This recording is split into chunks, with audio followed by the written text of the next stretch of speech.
Hello, everyone, and welcome to another episode of the Dodgeball Podcast. In this episode, I get to pick the brain of Mike McGee from Anarchy. Just going to dive right into this interview, man. Thanks so much for hopping on. How you doing? I'm doing good. Awesome. Very good. Very excited for nationals. I'll bet. So I think this will air right before the interview with Mark, and that was awesome. I'm pretty excited for that one. I might sound a little jittery because I'm on coffee, but I'm also just thrilled for what's to come. It's going to be an incredible event. But I had this, I wrote this in the intro, Rising Star, and I took that away because not only did I botch it, but also, like, do you still get that at all? Like, has everybody described you as that? Kind of. I feel like I've kind of been around a little bit now, so I'm not really rising because I've been in the community for a while. But yeah, like you've risen, I guess. Yeah. Yeah, I was kind of walking that one back, and I referenced the Dodgeball Tribune's ranking. I mean, you placed 8th, and I remember you from 2015. No, was it 2015, 2016? But how long have you been playing dodgeball? I've been playing Elite Dodgeball. I think this is my 3rd year playing Elite, but overall, I think 7. Yeah, 7. And you started when you were 12? Is that what happened? Yeah. I was just reading the Team USA bio. That's incredible, man. Man, 19. You've got so much dodgeball ahead of you. That's insane. You're coming in at like a beautiful time too. Well, that's what everyone says. Yeah, I mean, especially us older guys. I'll try not to inject too much of my oldness into this interview. It's hard to help, but man, if you had come in 2005, you would understand. This is like, just picture like black and white football. Like it's the difference between what we thought was competitive back then versus now is just incredible. But what got you started in dodgeball? How'd you begin, and how'd you start at 12? A neighbor of mine, longtime friend, asked me if I wanted to do Sky Zone one day for not a birthday party, like a weekend or something. And he was describing to me. I was like, this sounds pretty dumb. Like you can only jump in a trampoline. That's stupid. And then they had dodgeball, and I played it and fell in love. This is pretty dumb coming from a guy that's been playing in how many UDCs now? Like 2 or 3? 4. 4. Awesome. 4. So 5? No, 4. Yeah, so you were with was it Crysis this year, right? Yeah. And then last year, what was it, Meet? It was Shooters with Ketchum. That's right. I thought Meet because of Ketchum, but yeah, Shooters, that's right. So yeah, your first experience with Sky Zone sounded like you thought it was dumb, didn't like it, but obviously you did. What was it about dodgeball that kept you? Like, why'd you keep coming back? I don't know. I just had the satisfaction of just hitting someone, being very okay with it. Just like smash someone straight in the face and just laugh it off. Like that's part of the rules, so you get to do that anytime, and you can't like be penalized for that. Yeah, exactly. And like being accepted in like a competitive look. So were you treated differently at all since you were playing at 12, or were you playing with other 12-year-olds? Like, was there like an age difference when you first got into actual competitive dodgeball? So Sky Zone used to separate by age, now it's separated by size. So when I played, I did play with a lot of younger kids, but then at night the older group of guys would usually sneak me on. And we like I have to hide from the court monitor. That's a story that plays out often, because I'm kind of glad you said that it's based on size, because there's some 12, 13, 14, 15-year-olds that can like just murder adults, like grown men. So and you don't want those kind of kids playing with other 12-year-olds that haven't developed yet or are still growing. Exactly. These people that were sneaking you to play with them, are they teammates that you play with now or in the past, or were they just some of them were shooters and the other were just players from our local Sky Zone that have been playing Gotcha. since Sky Zone opened. Were you ever busted for being too young, or was it pretty easy? All the time. Yeah. I had like notes under my name, and you like punch my name in at the register. It's like, don't let this kid play. Yeah, literally. Oh man, but that must have been frustrating until what, like 2 years ago? Now that you can. Yeah, I had to be 18 to start playing with rubber balls at Sky Zone. But that's not true. One of the Scasms switched it to 16. But for like 4 years, I couldn't play with rubber dodgeballs. I had to play with foam, 8-inch foam. I'll ask you about your thoughts on foam later, but so what happens when we have like these elite events and we have like these after parties? I don't want to like blast this, but do you have to sit those out, or do you find a way in, or like? No, I still have fun. You still have fun. We'll leave it at that then. Crazy. So I want to ask, like, what sports did you play growing up? But I mean, yeah, let's just go there. So did you play in other sports other than dodgeball while you were growing up? I played soccer, was really big up until high school, and then basketball. Any contact sports? Not really. I'd play occasional like touch football. You just like hitting people though, huh? Yeah. Huh. Were you always like that, or was that just like something that was brought out of you once you were like saying you can take this ball and you can hit this dude and you're totally good for it? Oh, I kind of grew into that. I first liked dodging a lot because on the trampolines, being 12 years old, very small and very agile, was just like a recipe for disaster who was thrown at me. That's funny. So I used to just like dodge 5 balls, toss them back over, do it over and over again, and then I like grew into my arm, I guess. That's funny. So basketball and I'm sorry, what was the other sport? You said soccer? Yeah. Do you feel like those helped you with dodgeball at all? Not really. I think if anything, I did boxing for a little bit, almost a year. I think footwork helped a little bit. Gotcha. So you just have like this natural raw ability for dodgeball. It seems like because it's weird because like for me it's going from the court to trampoline, which is just a nightmare and a disaster. So I'd stay away. Did you have any issues converting to a court? Not really at all. No. Just kind of took to it. Yeah, I started on trampolines, and then court was the second phase, which usually is the opposite for most people. Yeah, and I wonder what that's like. If you start with like the hard mode first and you kind of ease into easy mode, it's probably a lot easier than the other way around. Yeah. Do you how often do you play trampoline? Now, once they switched it to, I used to play before UDC in Chicago. I used to play every week on Saturday night at Sky Jam, and then they changed the trampolines. I played with them, and I did not like it, so I have barely gone to Sky Jam since. And you said change the trampoline, so is that the fusion courts? Yeah, I just don't think going to Sky Jam benefits me on those courts. I think I have to play on those courts to get better on those courts. Gotcha. How did that impact you? Because we kind of talked about it with Mick and Nick during the recap, but how did that impact you specifically, just out of curiosity? Well, like I said, like when I first started playing dodgeball, I could not throw at all, so I just dodged nonstop. So working on that for like 3 years straight really got me good at it. And then once my arm kicked in, it just went hand in hand. But when they changed courts, I couldn't dodge very well, so I just kind of tried catching, I guess, since then. But I feel like it kind of crippled me a lot in my defensive play. Which is mostly dodging and not blocking so much? Yeah, especially on the trampolines. Gotcha. Yeah, I can't. What's that? As they're playing on hardcore, though, it's completely different. Do you have a preference now, since you've been able to actually spend some time in both? Yeah, I think hardcore is definitely my favorite now. Awesome.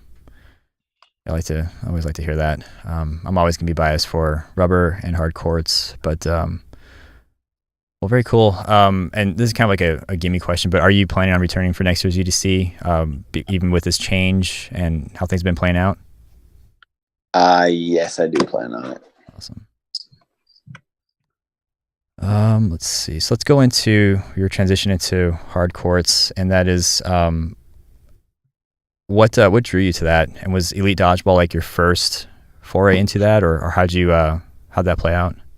I got drawn into it from I think it was the second year of UDC. I think couple guys of Doom and Awesome were talking to the shooters about trying to get us to play Elite, and then next year we decided to.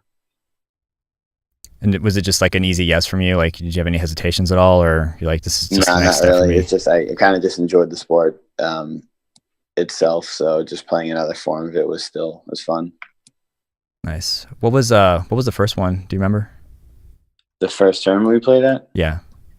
The first tournament we actually played at Shooters was in like 2013, I believe. I was like 13 years old, and we drove to New Jersey about like 6 hours, and within the first round robin match, one guy broke his foot in like several different places, and the other kid like bit into the floor because he dodged down, and we had to drive all the way back. Oh man, it's a terrible experience. Well, we didn't drive back. We sat at the hospital for like 6 hours and then drove back. But that was our first experience. And then the second one was 2016 Elite East round 1, I think. Gotcha.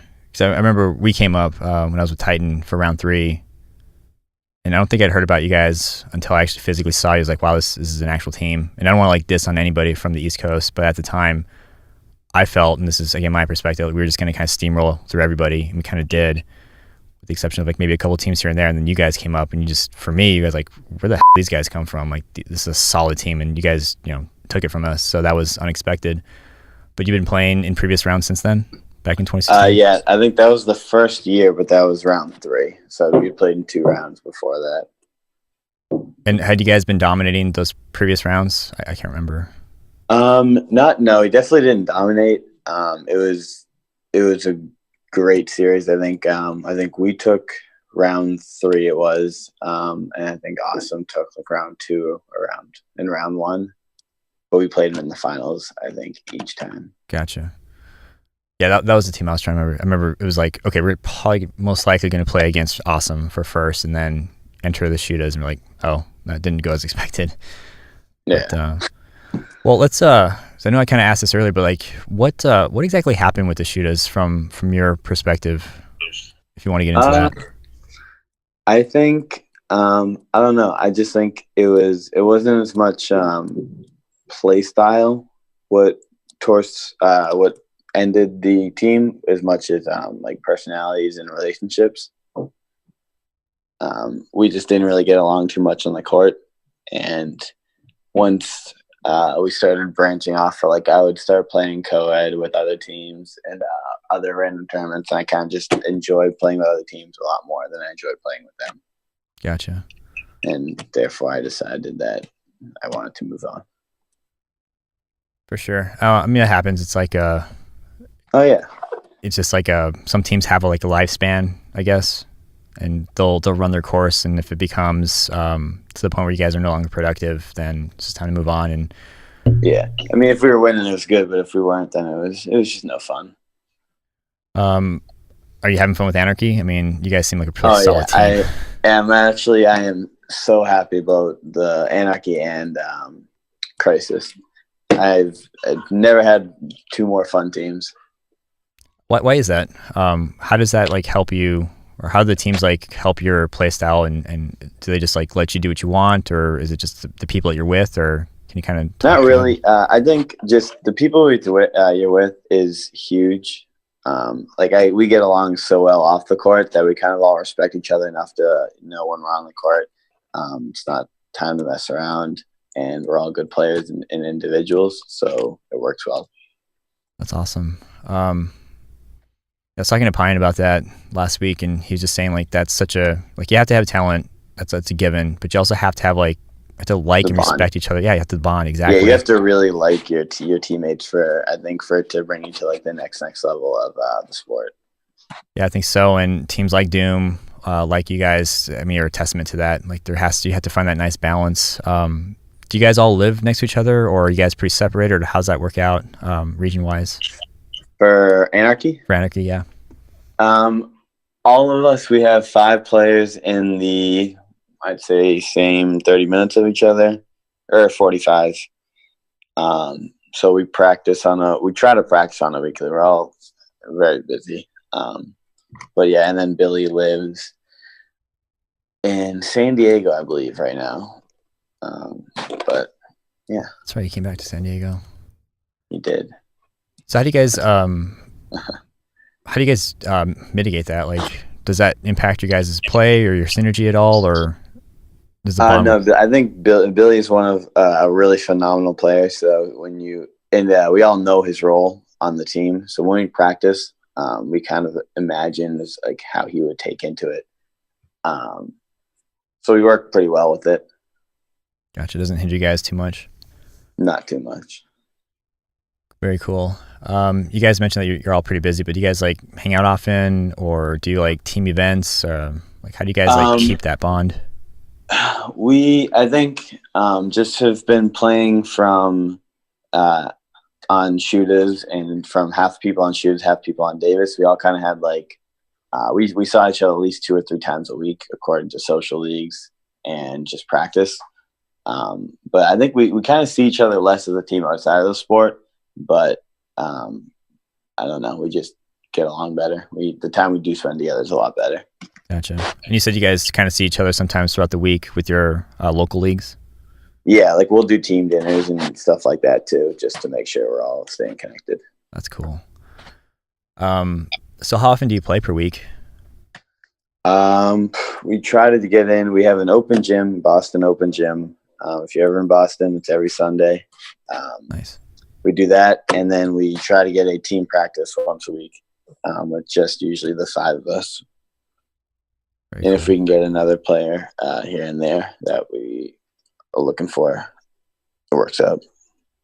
Gotcha. Kind of curious, what are your practices like? If you don't mind my asking. Consist of dusty outdoor basketball courts. Nice. The balls slip out of your hand and hit each other in the face. But it's usually small. It's we don't really kill each other as much as go over strategy. It's more like technical stuff, not just like conditioning, I guess. Yeah, because you can just blast someone in the chest anytime. We're trying to work on plays. Nice. Yeah, because I'm always curious, because Rise, I don't know if you follow, but like Rise has these like clinics now, or like these camps, and I'm always curious to see like what exactly do they do, because I've been on teams that will have like a super structured practice, and it almost feel like I'm playing team sports again in high school. We'll also have just like open gym type of play. So I'm just trying to get an idea of what teams are doing. It's like it's a happy medium, I think. You have your open gym where you get to pound people, and then you have your weekday practice that is more calm and well looked over. For sure. Well, I definitely want to get into some of your personal like routines, but I want to save that for the crowdsourced questions that I got. But let's move on to Team USA. So, what got you interested in playing on an international stage? The first time I ever heard about Team USA was, I think, at the Tribune tournament. Ketchum told me we were using foam balls, and I haven't used foam balls in a while. And he was like, "Mikey, you're good with these balls, so then you can play on Team USA with me." And I was like, "There's a Team USA?" He's like, "Yeah." And I'm like, "All right." And then that. That's pretty easy, man. Hey, be good with these balls, and you can play with me. That's I hate to rub his ego, but come from Ketchum, that's probably okay. Like, all right, I'll get good at these.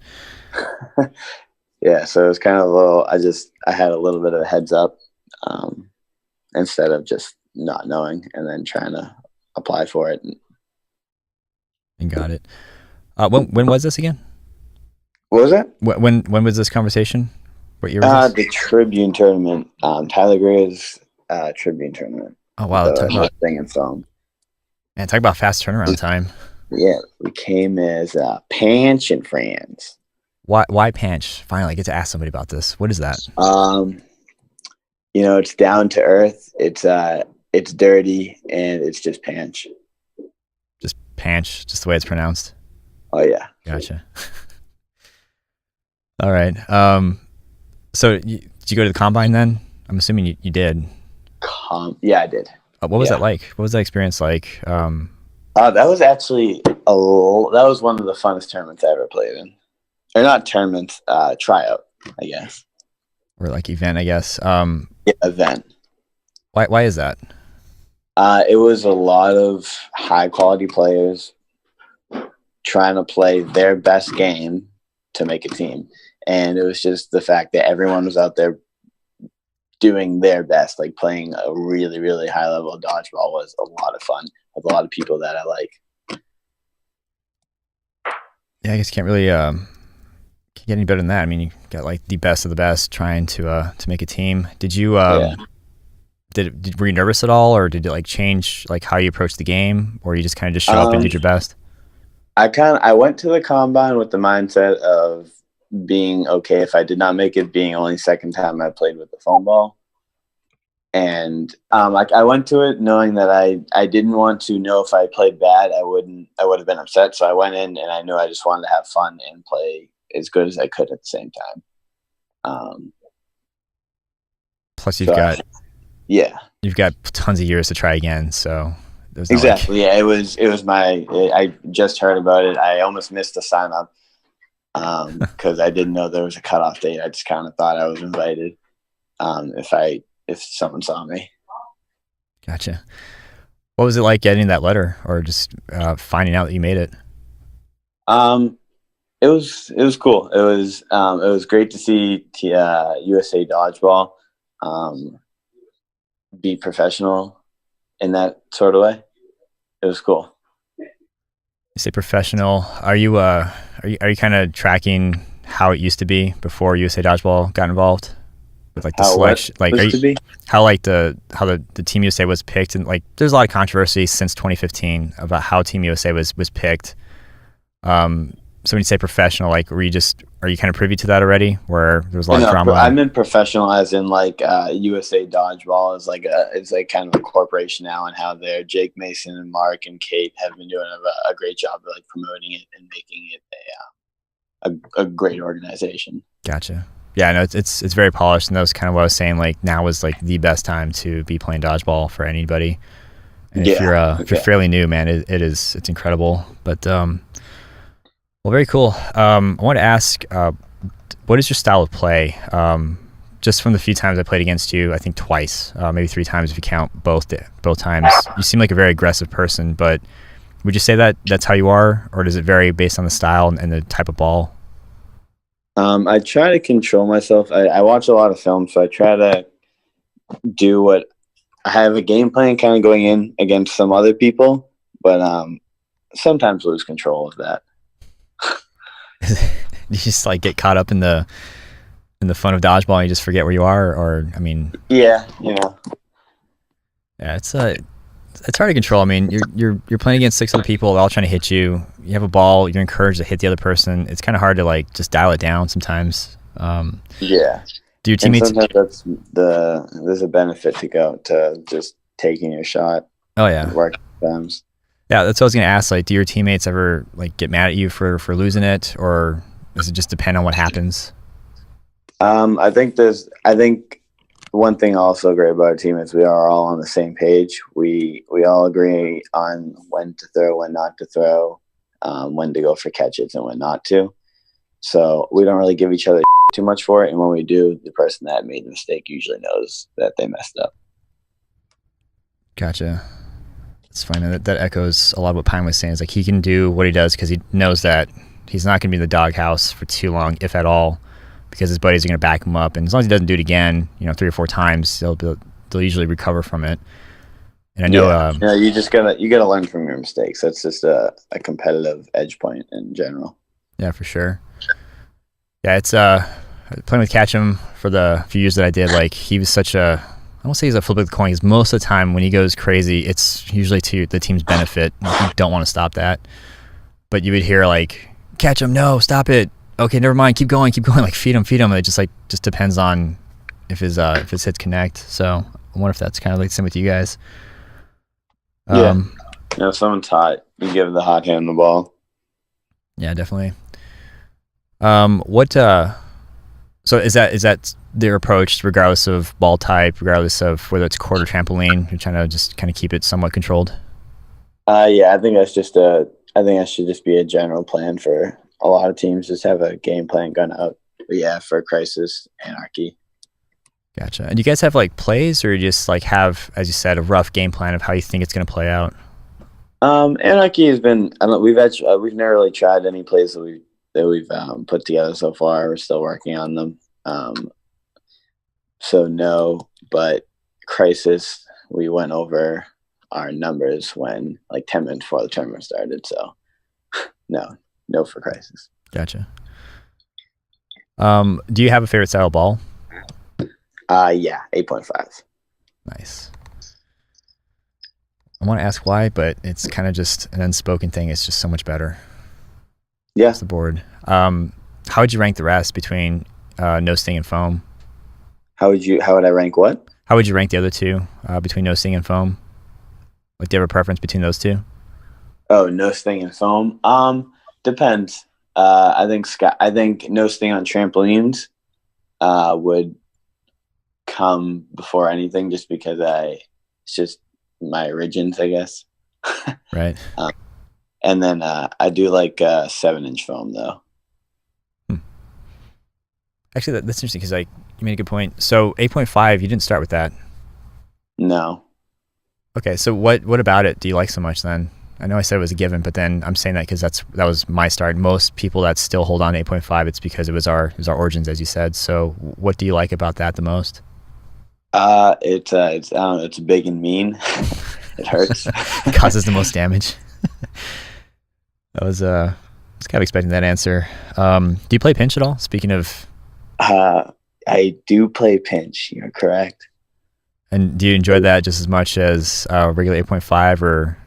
I'm actually terrible. I do not know how to know. I do not know how to pinch the ball. So I don't pinch and pinch, but I'm planning on learning this year. But I do like pinch. It's one of my favorite divisions. Once again, just because the team I play with. That's gonna be fun to watch. So I'm assuming Anarchy's going into pinch division then for this weekend. No. Oh, they're not. Pants is going in. Right. Well, who's on that team? We have a very large roster, and they're all utilized very well, is what I will say. Is this we're gonna just have to wait and see? Yeah, because I'm also a little confused on it, but it is gotcha. solid. So it's a fact. All right, be on the lookout for that. Do you listen to any music before the tournament or during? I think listening to music on the way to the tournament is key, but after that, not so much. I like to just walk around and talk and warm up. Be in the moment. I asked because what's up? I agreed. Oh, gotcha. Yeah, I asked because Mark Hill Stokes asked this question. I just keep it now, and that's what song do you listen to that amps you up, or when you're on your way to the event? Or songs? It kind of depends on what I've been listening to during like the time of the tournament. I don't know, like I switch music genres often, so. Gotcha. So you don't really have like a specific song, like I need to play this to get in the zone. It's just like whatever's on the radio or whatever you feel like that day. Yeah, basically. Gotcha. Very cool. Let's go ahead and get into the crowdsourced questions. I was able to snag a few. And sorry about this one, but I'm kind of curious too. Amanda Ashley asks, will Mike be able to compete in Showdown without stepping over the line this year? My honest answer, probably not. What's up with that, man? I had talked to... I have no clue, honestly. You just like... Because I was talking to Zaps about that, and just like, it was so cool. Yeah. Like, he's like, I don't want to win that way. Zaps, though. So, in East Showdown Finals, Zaps actually won because... So, I think it was... Zaps won, like, legitimately won the showdown, but it was because I stepped over the line. Mm-hmm.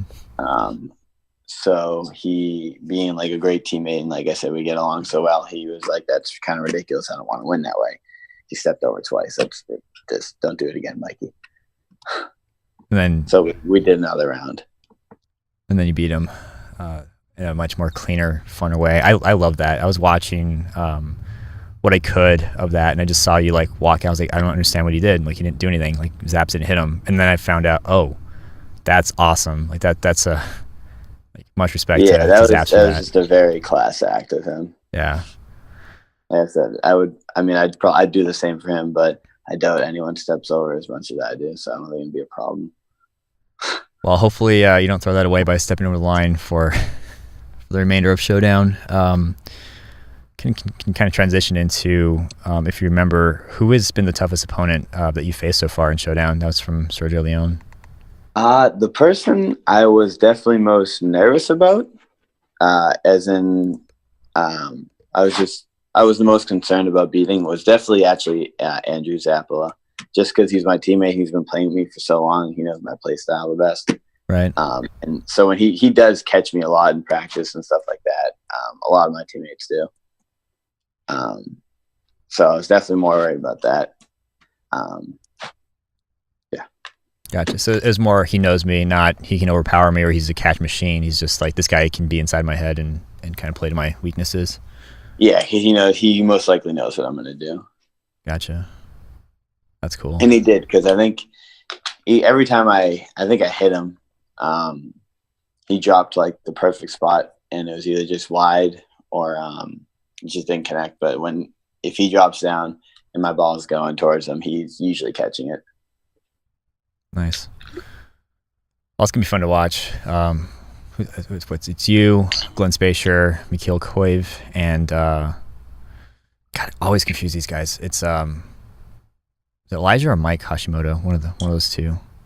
I'm actually not sure. I think Glenn. I honestly haven't even kept up with the Showdown. I think Glenn. I know Glenn won the North, and the guy from Rainbows, someone from Rainbows won West, and I'm not sure about. Yeah, it's Michael or Mike Hill. Sorry if I'm butchering your name, dude. Koiv. But it's gonna be fun to watch all the way. I'm actually more excited for how the other kid's doing. I want to say it's Mike Hashimoto. Again, sorry, man, if you're listening. I keep confusing you two. But it's I would like to recommend something to Mark. I think because whenever Showdown goes on, it is always during a finals match, unless someone from the Showdown is in the finals match. Should make that like after open, I think, is my opinion, so that people can actually watch it. Because I used to watch the old videos of Showdown on YouTube from Elite, and they looked a lot more interesting when they're surrounded by like 100 people. Yeah, because they've got all that hype. Yeah, exactly. It just makes it more intense and more like I don't know, professional sport.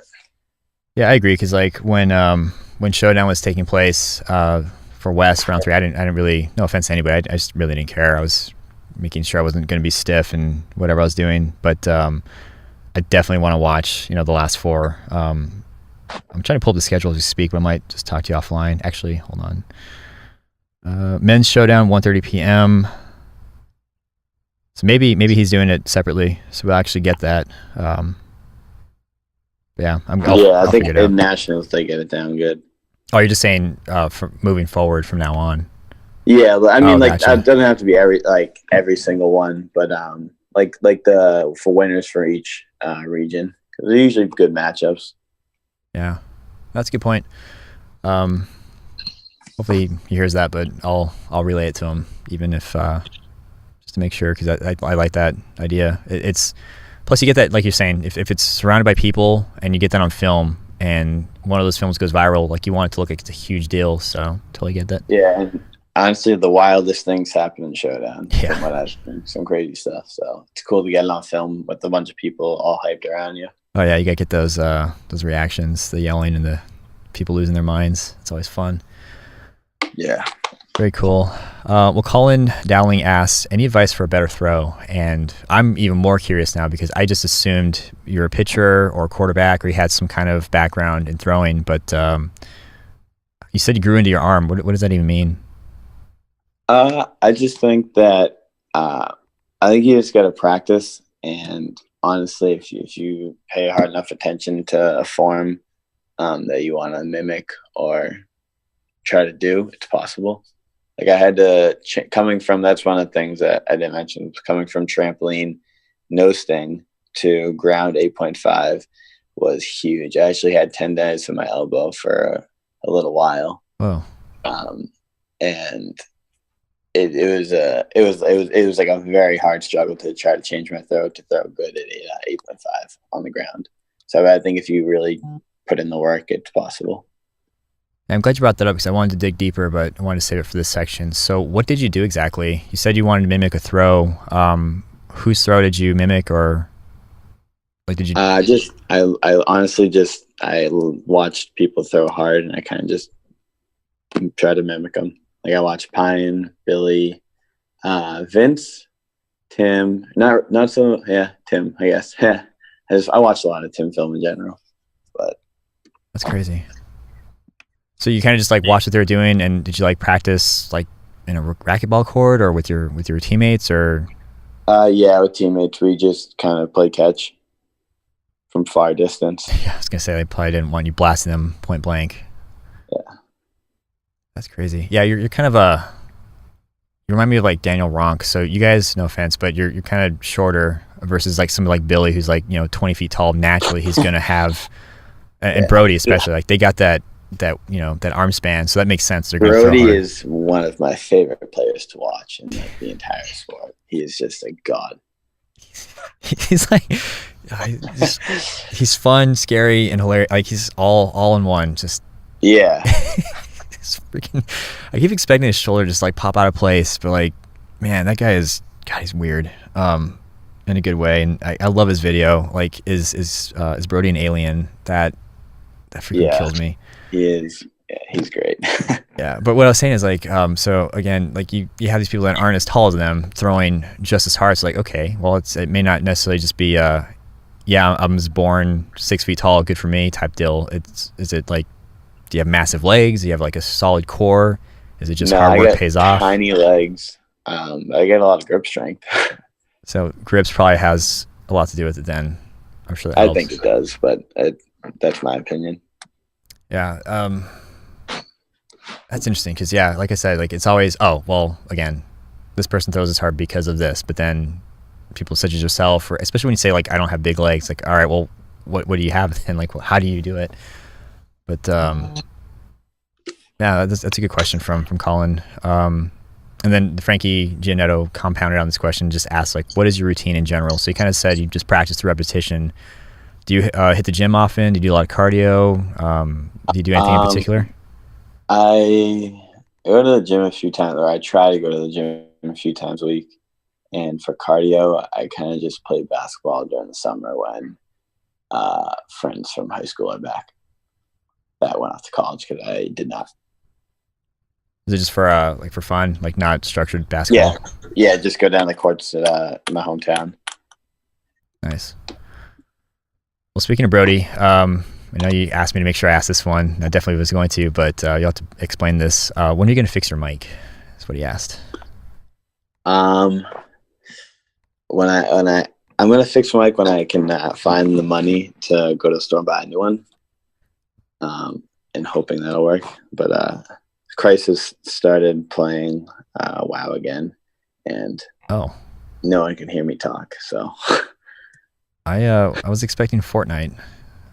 No. Wow, huh? I was just playing Fortnite though. I just got my third dub of the day. I was pretty excited. Nice, congrats! I understand it's a big deal. So I watched Fortnite play once. I watched a coworker play. It's like, looks like fun, but I have no idea what's going on. But when people like win, they're like, I can't believe I won. It's like this monumental feat. I'll have to keep up with the times. But it's like similar to winning a game of dodgeball. It's exciting. Nice. Maybe I'll catch some streams and just try to understand what people are doing. You play PS4, Xbox, PC? PS4. Oh. Gotcha. I was gonna ask about so World of Warcraft, that's still around, huh? I guess so. Yeah, that was my reaction too when they were like, "Let's play WoW." Have you played before? Yeah, I played when I was actually started playing when I was like third grade. I was only young lad. but I hadn't played in like 4 years present. And are you able to like get back into it? Like, I've been very busy, so not currently. But like I said, I enjoy just hanging around with that group of guys. So as long as they're doing it, I probably will also be playing. try to make time for it at least. Yeah, just to stay closer. That's actually a good point. I never thought about like gaming being another opportunity for people to kind of bond and hang out and communicate. Like that's Yeah, it's actually how Mike Caterino and I on Anarchy do it. We play Fortnite occasionally. He's actually insanely good at Fortnite. Yeah, it's good, especially when they live on the other side of the country. Yeah, that's funny. I had a roommate a long time ago who just like all his life was just World of Warcraft, like 12-hour. I'm not even joking, like 12-hour marathons. He'd come out to like grab food, and we'd never see him again. And we were kind of cool with that because he was kind of a weirdo. But like, man, that game sucked him in, and I know it has a tendency to do that. But in little bits of spurts here, when you're actually being productive and enjoying the outside world, I can see that being a pretty good benefit for players. Yeah, definitely. Yeah, I think I saw some of Mike Caterino's Fortnite wins. Speaking of people getting W's, but that's cool. I might use that for my teammates. We'll see. Zaps asked, "How does it feel to be the second best corner on the team?" It's rough, but I still sleep at night, so I'll be fine. Is it just like a matter of time until you take that spot, or is it just more like friendly banter between the two? No, I think that he will consistently always be better. That's pretty good. Charles Schwery asked, "How has working in a bakery helped your dodgeball game?" I don't know if it has, but well, actually, yeah. So he recently moved to Boston, so he's been at open gyms now. There's the connection. About that. I think, like I said, I think grip strength helps tremendously with throwing the ball, and working as a baker. During days we do cookies. I'll pipe 2,000 cookies ish out of a bag, and it just takes a toll on your forearm. You know, when I first saw that question, I was like, first of all, how does Charles know Mike? And secondly, that's a weird question. Is he like just curious about how does this guy work at a bakery and play dodgeball so well? And then you started explaining it as like, that makes a lot of sense. Like we talked about grip strength, and then instead of looking at people's like legs and their length, it probably sounds weird. I want to take like a hard dodgeball throw and just check out their forearms, because maybe that might be what helps. And you said like kneading the dough and like helping whatever you do with cookies, that piping cookies. Just like squeezing them out of a bag. Oh, crazy. That's awesome. So Charles plays then dodgeball over there? Yeah, he's been at open gyms, open gym on Sundays recently. It's been nice. It's good having more great players. That's awesome. Yeah, I've known that guy for a long time, so he and I go way back. He's fun. I just wanted to ask one more question about the bakery. So just reading the bio, and this is a family business, right? Yeah. That's awesome. My mother is third generation. That's so cool. Did people go visit during Elite Nationals last year? Anybody know about it?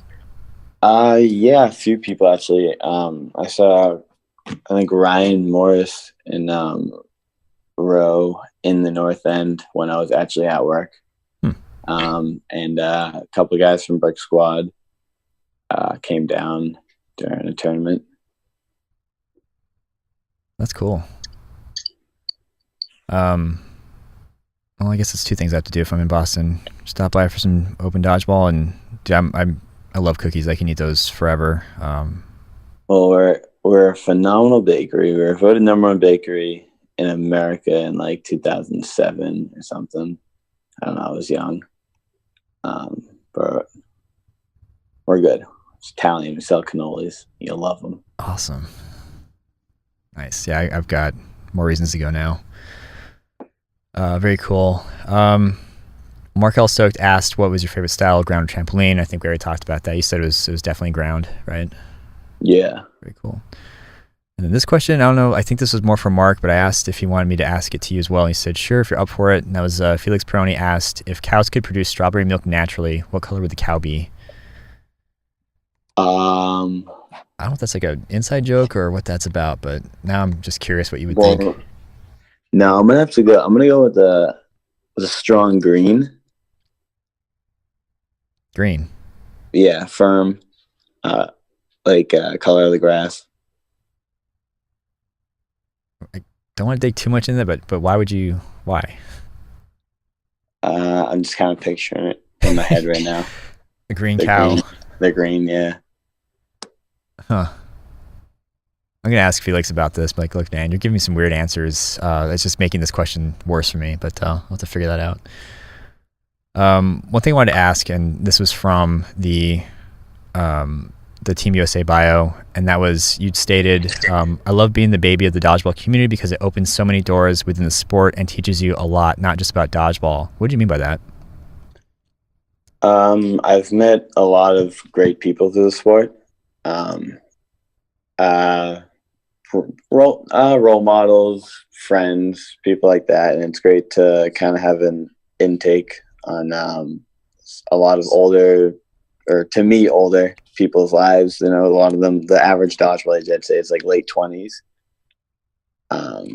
So just advice from having an older generation around me more often. Yeah. So I really like that point, because that's something that I don't think people think about, is like because we talk about like community, we talk about like dodgeball as a family, we talk about like all the extra benefits that come from playing dodgeball, making friends, having gamers to play with, all this other stuff. But then you brought up a great point, and that's, there's people that can give you kind of like life advice almost, like life advice, financial advice, just a lot of stuff in general. That's pretty cool. Is there anybody in particular that comes to mind, or is it just like a general thing for you? No, just a general thing for the most part. For sure. Very cool. I do want to ask this one question. This is I'm gonna keep aside. We'll give a shout out to Joe, from the West Coast. Is a phenomenal guy. Joe. Yeah, don't even know his last name. Is that phenomenal? It's Fernandez, but I think it's Joe Capella. Yeah, possibly. I don't know. He's like Tim Fullerton's age. Okay, yeah, that's Joe. I'm always butchering his name. I want to make sure. Should probably learn his last name. It is. I'll tell you in a second. Joe. But he is a great guy. He's all right. Colella. Why do I always say Capella? It's Joe Colella from Arsenal. Yeah, I've known that guy for Arsenal. That's who it was. Right. Yeah. He's one of those people that I've known since like 2007, and we don't interact too much, but when we do, it's always positive. It's always good. It's like, yeah, this is a good guy. This is another reason why I keep playing. Just keep showing up. So that's cool. Joe Fernandez is just a terrible person. Probably the worst human being I've ever met. And just needs to get away from dodgeball. Getting everybody sick. Yeah, so I want to go to the Andrew question, and that was, what do you want to achieve in dodgeball, and what keeps you pushing to play and get better? Being that you're still young, you have a lot of dodgeball ahead of you, yet you've accomplished so much already. What do you have your sights on right now, and what do you want to achieve ultimately?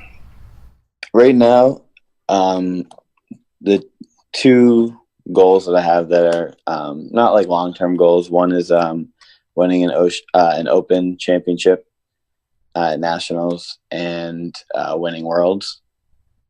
Are like the two close ones, but just trying to get better as a player overall, and play the sport out till when I feel like I should retire, and hope it's a long time. Yeah, I would say so, man.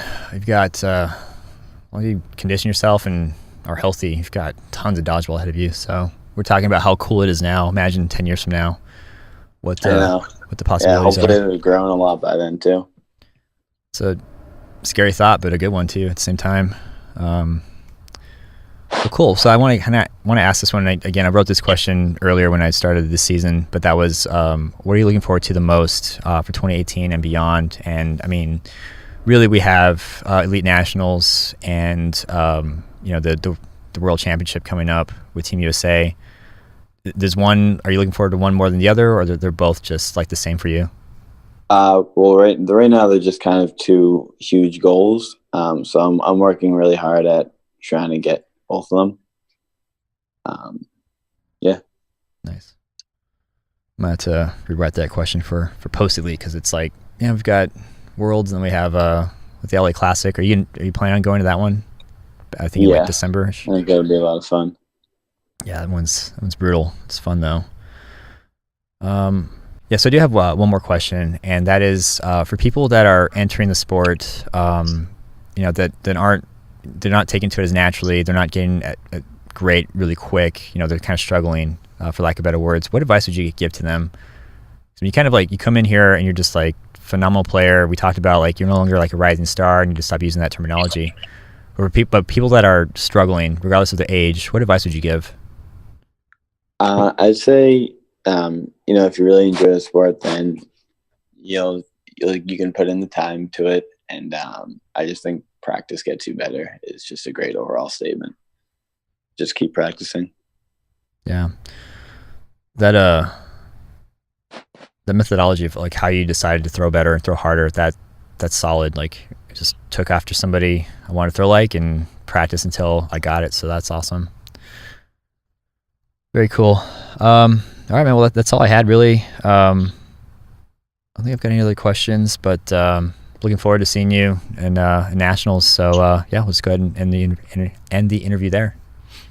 All right. Sounds good.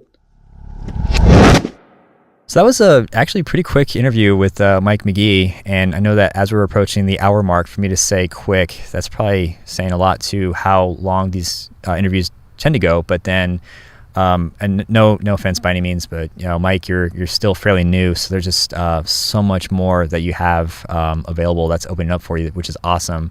But it's definitely easier for me to draw upon more past experiences with people like Payan, who's been around for like 10 years or so. So definitely didn't want to cut it short. I think the interview went as long as it needed to, and I feel like we got a lot of good nuggets from Mike. I'm really impressed with his comment about how being the baby of the community might be a little kind of annoying to be discussed as that way or described that way, but when you're able to take upon all the nuggets from all the various backgrounds that all the players have, it's just, again, another element of the dodgeball community and reason why we stick with it. I mean, to be able to be welcomed into this group, to flourish, to play well, to have friends that you can play games with, just it's incredible the network that's available. And I think people, I don't know, maybe they think about that, maybe they don't, but that's just one more layer or one more reason to keep playing dodgeball.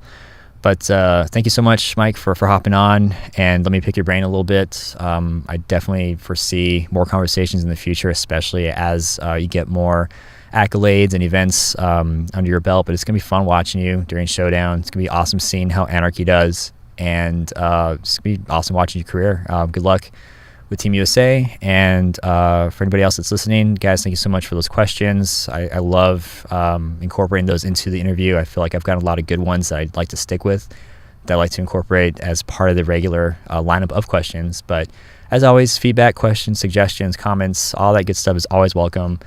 Again, I think this is going to be released prior to Nationals, so if you're on your way, drive safe, fly safe, whatever you got to do to get there safely, and I'll see you on the court.